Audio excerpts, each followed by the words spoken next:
Today we have the dissection of a male reprotract testicle. We're going to start with just looking at it and orienting you to the testis I have here. So we have the full testis here. It is encased by the tunica vaginalis parietal layer, but we do not have a scrotal sac or the scrotal skin surrounding this testicle. We will go over that still and the functions of those, but we do not have that here.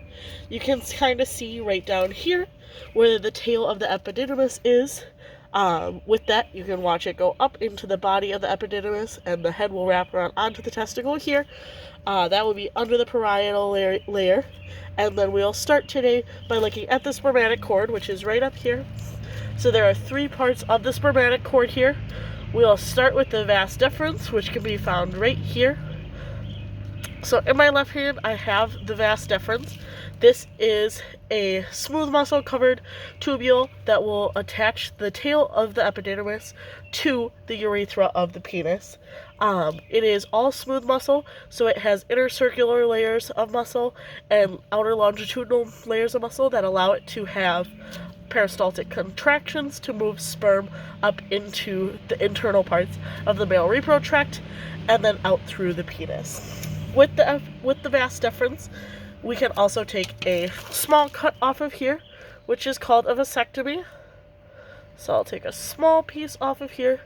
This can be done to leave males intact, but still allow them to not reproduce, but just produce testosterone so we can have teaser males, because the testosterone will still be left in the animal in the Leydig cells that are found in the testicle, whereas we just remove the passageway of the sperm to get into the penis. The next part we have here is the pampiniform plexus. It is a little bit bloody, but this is a super venous and arterial structure here, also found in the spermatic cord. Here you can see kind of the small openings of the different veins and the artery, which can be seen right about here. The purpose of the pampiniform plexus is to help with temperature control, and with that, the venous blood that is coming up through the testicle will be at about 33 degrees Celsius, and that will help to cool the arterial blood as it travels down from the body into the testicle at about 39 degrees Celsius. It'll help to cool that as it wraps around and the blood circles in and out. So it's about a 5 to 6 degree Celsius temperature difference between the body and the testicle. This is just one of the ways that we maintain that. And again, with that, it's the counter current temperature system and control that the veins have with the artery and cooling that arterial blood with the venous blood that was coming out of the testicle. The last part that we have of the spermatic cord is right here. This right here is the cremaster muscle. It is connected directly to the tunica vaginalis parietal layer. This muscle will pull in the testicle if it is too cold outside or a lower temperature, or if the male is having a lot of physical activity. And what this will do will actually come into the spermatic cord here. We'll grab it. The cremaster muscle will actually contract, which will pull the testicle in closer towards the body when it is cold or more active, as I said before, or it will relax in warmer temperatures to push the testicle further away from the body. With that, this whole spermatic cord, all three of those parts that make up it, will go up into the body of the male reprotract, the body of the male. It connects the testicle to the internal system of the male reprotract and will go up into the abdominal cavity through the inguinal ring in the male's abdominal cavity. Moving on from that, we'll go talk about the scrotum. Again, like I said, we don't have a scrotum present here, but if we did, it would be wrapped around here. There are a couple different features of the scrotum. So with the scrotum, it is for protection and also temperature control of the testicle. With the scrotal skin, we have both temperature-sensitive neurons, and we also have sweat glands on there that can help with temperature control. So with that, the temperature-sensitive neurons will help to send messages to the brain, letting them know, hey, the testicle is getting too hot or it's getting too cold. And so that will help to either make the animal pant, or also will come into play with the tunica darctos muscle. If it is too hot out, the animal will pant, and that'll be the neuron signal sent from that. Otherwise, the sweat glands will also be set off to a signal and will sweat more or less depending on the heat and the cold of the temperature outside. With the scrotal skin, inside of the scrotal skin, you would see a muscle kind of like the cremaster muscle. That would be called the tunica darctos muscle. That muscle is also for temperature control, and it will help to constrict or relax over the testicle depending on the temperature outside.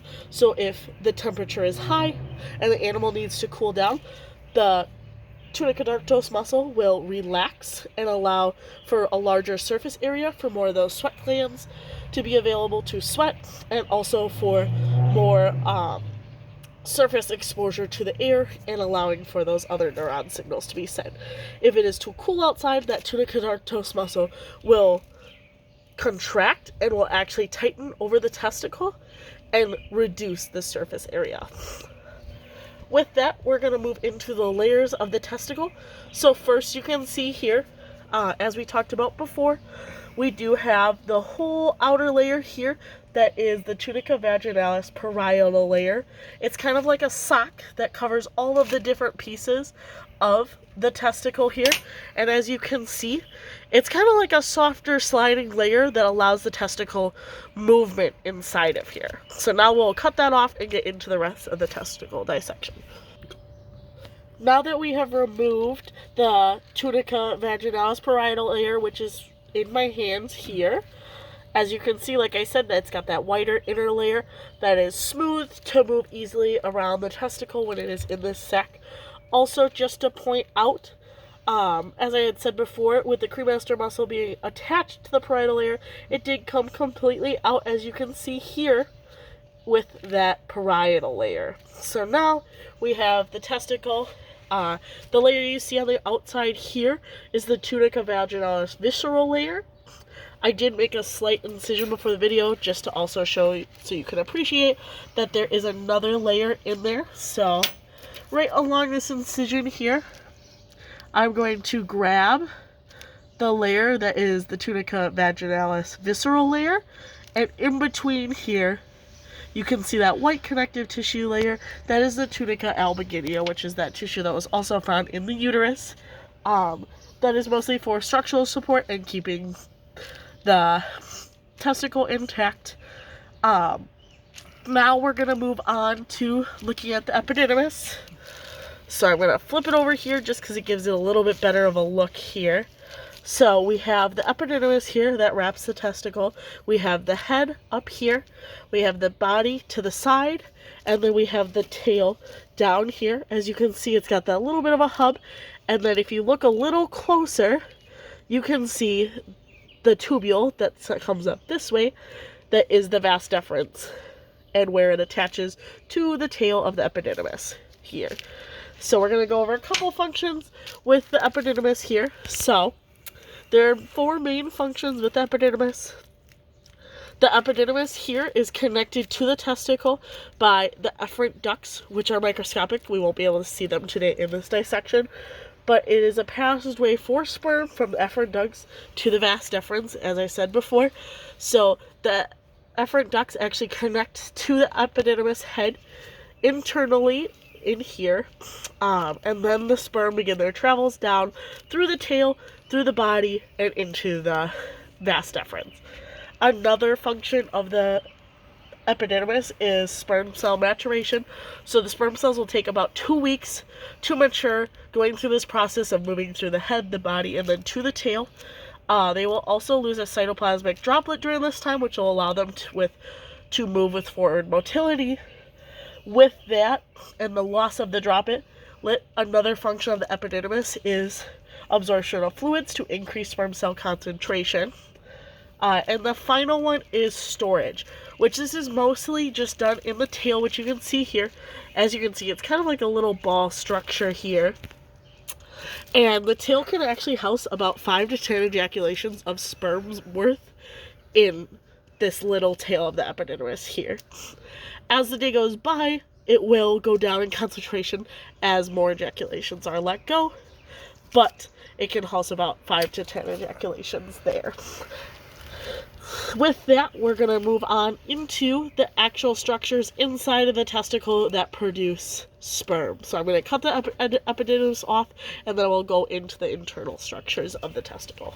So now we're looking at the internal structure of the testicle. As you can see, I have cut it in half here to lie open. You can see about 2 main divisions here. So in the middle here, we have the mediastinum, which is a white connective layer that covers the rete tubules, which we'll get to in a second, but it also is what gives structure to the testicle to keep it into the ovular shape that it's in. Otherwise, it would kind of elongate. It is the muscular layer that kind of connects it into that tighter shape. So here we have that layer. And then we also have out here where all the seminiferous tubules will be.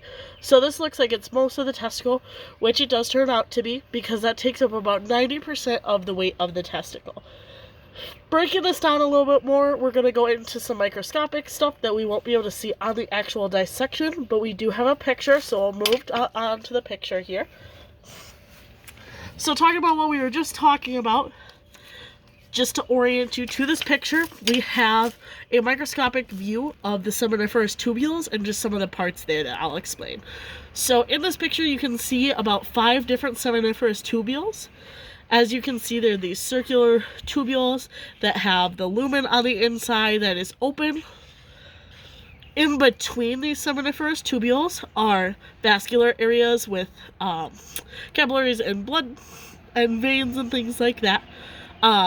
In between here, we also have Leydig cells. So we have some little cells in between all of these seminiferous tubules. They are called Leydig cells. That is where testosterone is produced, and then with that, with the vascular structures being in the middle of the seminiferous tubules with the testosterone, that is how testosterone moves throughout the body as well. Then we get into the actual sperm production and the seminiferous tubules. So the seminiferous tubules are the tubules where sperm is made. The cells that line these tubules are called Sertoli cells, also known as nurse cells, and they are where sperm production is happening. So they are the site of sperm production, and as we move in, you'll see more mature sperm cells. So we'll look at this one. For example, as you can see towards the middle here, you can kind of make out more fully developed sperm that have their tails as well as their heads and everything. Towards the outside, you'll see that there's a spermatogonium out here, which is a very young sperm, an unmature sperm. Then we move into the spermatocyte, which is the next age of sperm cell. And then we actually get in, when we're further into maturity and to the lumen, we get to the spermatid. Once these sperm cells reach the lumen here, they will travel to the rete tubules, and we'll move back to the testicle to kind of explain this here. So once the sperm cells are moving around out of the seminiferous tubules here, they'll actually move into the rete tubules, which are found underneath the mediastinum here.